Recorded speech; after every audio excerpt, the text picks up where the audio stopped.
How are you today? Hope all is well. Today we're going to talk about industrial real estate, which is actually doing a little bit better than retail and hotels. We spoke about those two that are suffering, and I don't think he's doing as well as multifamily, but it's still something to talk about, and we talk about now in depth.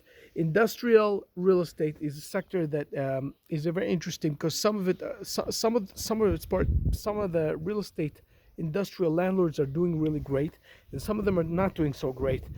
But if you dive a little bit into this sector and you try to understand it a little bit in depth, think about retail. People are not going to shopping centers, they're in quarantine, they're not going to buy. So therefore, we spoke about retail. Retail cannot pay the landlords, etc., right? But the people who are not going to buy there are buying online. If they're buying online, the second they're buying online, they trigger the warehouse to go and get you that order, right? That is the industrial part. Also, who are in quarantine.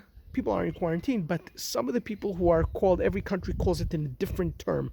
It's called a prioritized job or a certain type of a permit that they can get out of the house and they can go and travel to their warehouse or to their industrial, whatever, the factory, whatever it is, in order to get things done because they are prioritized by the government.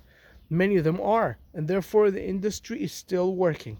The industry is still working because that's a backbone of the economy, and therefore they don't want to let it die. They don't want to let it die, and the same people are going to the same place, and they are checking their fever, and so on. They have their systems. Amazon is still working. All these places still working. Industry is still working, and therefore we know that in the industrial part, in these industrial sections, doing fairly well. There are decreases in rents. We hear about this up to maybe 30%, 25, 30%. Some places are thriving, some places are really not doing great, but all in all, I think it's anyways between 25 to 30%. If you have a better number than me, please write it down below. But all in all, industrial real estate is really a sector that nowadays is doing better. Now, a question about investing in this sector nowadays.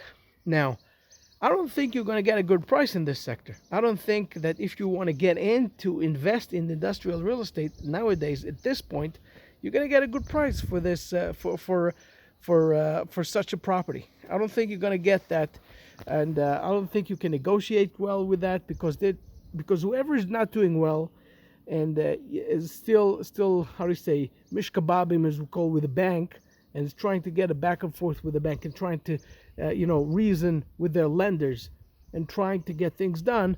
It's not, I don't believe it's a point yet where they are already foreclosed, or they're already, you can get it in some kind of a short sale or whatever you want to call it.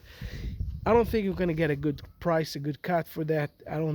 But you can try to get a good price. But it comes to the same question. What can you put in there? How long would it get you to put in there? It's a game for people with big pockets, with people with deep pockets, and with a lot of cash, with a lot of capital, and they can get it, they can acquire it, and then can sit on it and see what they can do with it. It's not for people who need immediate financing, etc., etc. However, if you're talking about an income producing factory that is now doing very, very well, okay, then you're not going to get a great cap, but you're going to get an income producing, stable type of a place. So that is an investment that can be actually looked at. If you're looking at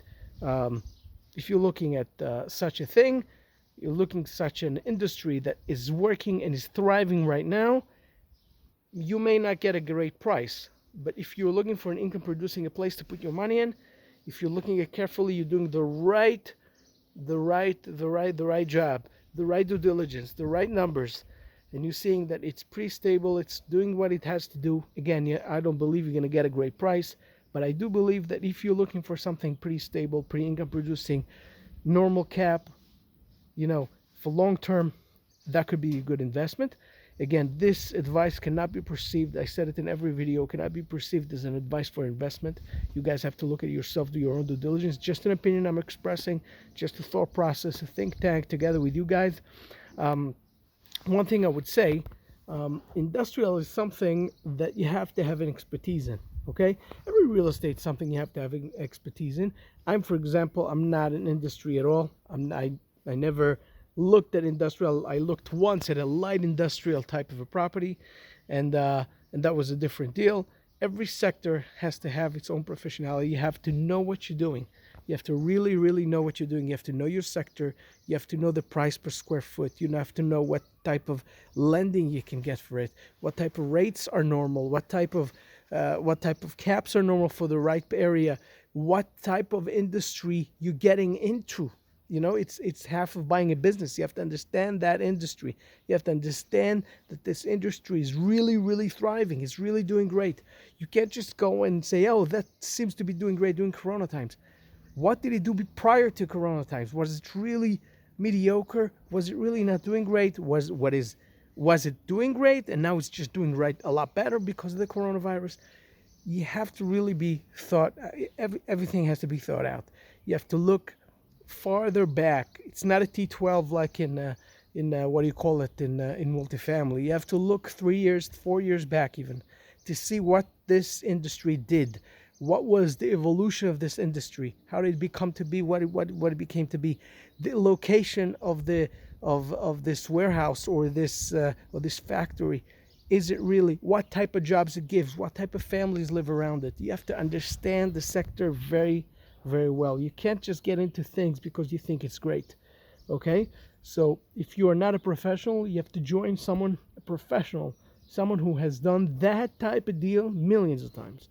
And he knows exactly what he's doing. He has the staff and he has a system that actually, he knows what he's doing. He know how to get things done. You know how to acquire. You know how to manage, or how to get the third party management going. He knows this business, so you have to get attached to that kind of person. If you're that type of person, then I wish you luck. I don't think, in my opinion, industry right now is a bad decision. It could be a very good decision, something to look into.